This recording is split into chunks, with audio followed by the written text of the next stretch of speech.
بسم اللہ الرحمن الرحیم الحمدللہ رب العالمین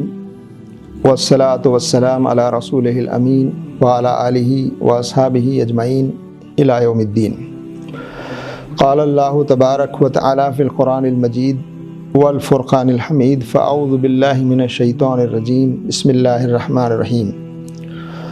لقد ارسلنا رسلنا بالبینات وانزلنا معهم الکتاب والمیزان لیقوم الناس بالقسط، صدق اللہ العظیم۔ محترم بزرگوں، بھائیوں اور محترم بہنوں، نوجوان دوستوں، آج کی اس گفتگو کا موضوع ہے سیرت رسول صلی اللہ علیہ وسلم اور سیاست۔ اسلام ایک مکمل نظام حیات ہے، ایک پوری جیون ویوستھا ہے۔ اسلام صرف عبادتوں یا کچھ رسومات کا نام نہیں ہے، بلکہ یہ ہم سب کے پروردگار کی جانب سے انسانوں کی ہدایت اور رہنمائی زندگی کے ہر معاملے میں ہم کو دیتا ہے، چاہے انسان کی انفرادی یا ویکتیگت زندگی ہو یا اس کی سماجی اور اجتماعی زندگی ہو۔ تمام معاملات میں اسلام انسانوں کی رہنمائی کرتا ہے۔ قرآن کریم کی جس آیت سے میں نے اپنی گفتگو کا آغاز کیا ہے، اس میں اللہ تبارک و تعالی رسولوں کے بھیجے جانے اور ان پر کتابوں کے نازل کرنے کا مقصد بیان فرماتا ہے۔ فرمایا گیا کہ بے شک ہم نے رسولوں کو بھیجا کھلی کھلی نشانیوں کے ساتھ، اور ان پر ہم نے کتاب نازل کی، اور ان کو ہم نے میزان یعنی ترازو، بیلنس، ایک انصاف کا پیمانہ عطا کیا تاکہ وہ انسانوں کے درمیان انصاف قائم کر سکے۔ اس سے یہ بات واضح اور ثابت ہوتی ہے کہ اسلام کے آنے کا مقصد، رسولوں کے بھیجے جانے کا مقصد اور کتابیں نازل کیے جانے کا مقصد یہ ہے کہ انسانوں کے درمیان، انسانی سماج میں انصاف کا قیام ہو،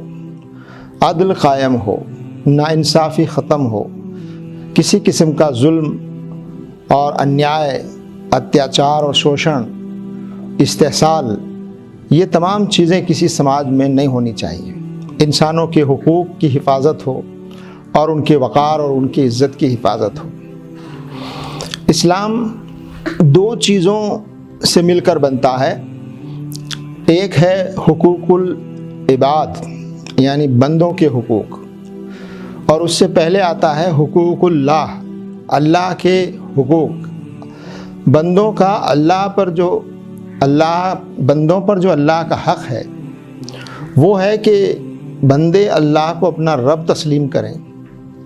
اپنا خالق و مالک مانیں اور اس کی بندگی اور اطاعت کریں، اس کے احکام بجا لائیں۔ اس نے جن چیزوں کا حکم دیا ہے ان چیزوں کو مانیں اور عمل کریں، اور جن چیزوں سے روکا ہے اس سے وہ بچے رہیں۔ یہ حقوق العباد ہے، حقوق اللہ ہے، اللہ کا حق۔ اور دوسرا جو بڑا حصہ ہے جس پر اللہ تبارک و تعالی انسانوں کا خصوصی جائزہ لے گا، وہ ہے کہ انسانوں پر جو حق ہے، بندوں پر جو حق ہے، وہ کیسے ادا ہو، وہ کیسے پورا کیا جائے۔ لوگوں کے آپس کے معاملات، لوگوں کے آپس کے تعلقات، لوگوں کے آپس کا لین دین، لوگوں کے اجتماعی معاملات، سماجک معاملات۔ اور جب ایک سماج ایک پوری نظام کے طور پر بنتا ہے تو اس سماج میں ایک حکم چلتا ہے، ایک نظام قائم ہے، ایک ویوستھا ہے، تو اس کا قائم رہنا اور اس کو صحیح رخ پر لانا، یہ بھی اسلام کی بنیادی تعلیمات میں شامل ہے۔ حضور اکرم صلی اللہ علیہ وسلم نے دنیا اور آخرت دونوں کو کبھی الگ الگ نہیں کیا، یعنی ایسا نہیں ہے کہ لوگ دنیا میں اپنی ذمہ داریاں نبھائیں تو وہ آخرت میں وہ ناکام ہوں گے۔ یا لوگ صرف آخرت کے بن کر رہ جائیں اور اپنے گھر پر، اپنے سماج پر، اپنی ذمہ داریوں پر توجہ نہ کریں، بلکہ دونوں کے درمیان ایک توازن اور بیلنس قائم کرنا سکھایا۔ حضور صلی اللہ علیہ وسلم جب مدینہ تشریف لائے تو سب سے پہلے انہوں نے مدینہ کی اس بستی میں جتنے طرح کے لوگ رہتے تھے، یہودی تھے، عیسائی تھے اور وہاں کے مقامی لوگ تھے، ان تمام قبیلوں کو جمع کیا اور ایک ضابطے اور اصول کا پابند بنا کر ایک ایگریمنٹ سائن کیا۔ وہ دراصل اسلامی بنیادوں پر ایک پہلی حکومت اور ریاست تھی جس کو حضور اکرم صلی اللہ علیہ وسلم نے قائم فرمایا اور اس کو ضروری سمجھا تاکہ اس سماج کے اجتماعی معاملات کو ایک اصول اور ضابطے کے تحت حل کیا جائے اور لوگ اپنے وعدوں کے پابند رہیں، لوگوں کے تعلقات ایک دوسرے سے اچھے ہوں اور لوگ ایک دوسرے کی مدد کریں۔ تو یہ اس بات کی دلیل ہے کہ حضور اکرم صلی اللہ علیہ وسلم کی سیرت کا ایک اہم پہلو ہے کہ یہ پورا جو نظام ہے، جو اسلام ایک نظام اور ایک ویوستھا دیتا ہے، اس کے لیے ضروری ہے کہ ایک پورا سسٹم ہو جس کو ہم ریاست کہہ سکتے ہیں، اور اس کو قائم کرنے کے لیے جو کوششیں کی جاتی ہیں اس کو آپ سیاست کہہ سکتے ہیں۔ تو حضور اکرم صلی اللہ علیہ وسلم نے یہودی قبیلوں سے بات چیت کی، یہودی قبیلوں کے ساتھ ایگریمنٹ کیا اور ان کے ساتھ معاہدے کیے، اور حالانکہ ان کے مذہب الگ الگ تھے اور ان کے عقیدے الگ تھے، اس کے باوجود مدینہ میں جتنے گروپس رہتے تھے اللہ کے رسول صلی اللہ علیہ وسلم نے ان کو جمع کیا ایک اجتماعیت کے تحت۔ تو یہ ہماری رہنمائی کرتا ہے کہ کبھی بھی اسلام کے ماننے والے اور مسلمان حضور اکرم صلی اللہ علیہ وسلم کی سیرت کی روشنی میں وہاں کے نظام سے، وہاں کی ویوستھا سے اور اس نظام کو قائم کرنے کے لیے جو پروسیس ہے جس کو ہم سیاست کہتے ہیں، اس سے ہم کبھی الگ نہیں رہ سکتے، مگر یہ کام ہم کو اسلام کی رہنمائی میں، اللہ تعالیٰ کی رہنمائی میں اور حضور اکرم صلی اللہ علیہ وسلم کی سیرت اور آپ کے طریقے کے مطابق انجام دینا ہمارے اوپر لازم اور ضروری ہے۔ سیاست کا ایک مقصد لوگوں کی خدمت کرنا ہے کہ لوگوں کی ضرورتیں پوری ہوں، لوگوں کی خدمت کی جائے، معاشرے میں جو دبے کچلے لوگ ہیں، کمزور لوگ ہیں، جو بے سہارا ہیں، جو اپنی ضرورتیں پوری نہیں کر سکتے ہیں، ان کی دیکھ بھال کرنا، ان کی خدمت کرنا، ان کے معاملات کو طے کرنا، یہ بھی ایک ریاست کی ذمہ داری ہوتی ہے۔ لہذا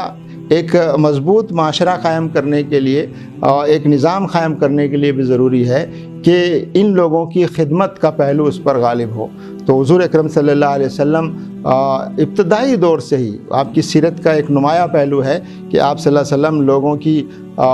بنیادی ضرورت، لوگوں کے کام آنا، لوگوں کی مدد کرنا، لوگوں کی ضرورت کو پورا کرنا، یہ آپ کی سیرت کا ایک نمایاں پہلو ہے۔ یہاں تک کہ حضور اکرم صلی اللہ علیہ وسلم ایک مرتبہ اعتکاف میں بیٹھے تھے اور اس وقت ایک شخص آپ کے پاس آتا ہے اور آپ کے کان میں اپنی کوئی ضرورت بیان کرتا ہے، تو حضور صلی اللہ علیہ وسلم اپنا اعتکاف اس مسجد سے نکل کر اس شخص کے ساتھ جاتے ہیں اور اس کی جو بھی ضرورت ہوتی ہے یا اس کی جو بھی اس کا کام ہوتا ہے اس کو کر کے واپس آ کر اعتکاف میں بیٹھتے ہیں، جس سے یہ بات ثابت ہوتی ہے کہ حضور اکرم صلی اللہ علیہ وسلم کی نگاہ میں اعتکاف جیسی مقدس اعلیٰ ترین عبادت میں ہوتے ہوئے بھی آپ صلی اللہ علیہ وسلم نے اس بات کو ترجیح دی کہ آپ لوگوں کی خدمت کریں، لوگوں کی ضرورت کو پورا کریں۔ تو حضور اکرم صلی اللہ علیہ وسلم کی سیرت سے ہمیں یہ بات واضح طور پر معلوم ہوتی ہے کہ آپ صلی اللہ علیہ وسلم کے ماننے والے اور مسلمان اور اسلام کی تعلیمات پر عمل کرنے والے لوگوں کی ذمہ داری ہے کہ وہ جس معاشرے اور سماج میں رہتے ہیں اس معاشرے اور سماج کے کاموں میں اپنے آپ کو شریک رکھیں اور اس کو بنانے میں، اس کو چلانے میں بھی اپنی ذمہ داری ادا کریں، اور یہ سب کرتے ہوئے وہ اسلام کا جو نمونہ ہے اور اسلام کی جو تعلیمات ہے ان تعلیمات کو وہ پیش کریں، کیونکہ اسلام ایک مکمل نظام کا نام ہے، ایک پوری ویوستھا دیتا ہے اور ہر پہلو سے اسلام انسانوں کی رہنمائی کرتا ہے۔ اللہ تعالیٰ سے ہم دعا کریں کہ اللہ تبارک و تعالیٰ اسلام کی اس پوری مجموعی تعلیمات کو سمجھنے اور اس پورے نظام اور اس کی حکمتوں کو سمجھنے اور اس کے مطابق عمل کرنے اور اس کے تقاضوں کو پورا کرنے کی ہم سب کو توفیق عطا فرمائے۔ وآخر دعوانا ان الحمد للہ رب العالمین۔ السلام علیکم ورحمۃ اللہ وبرکاتہ۔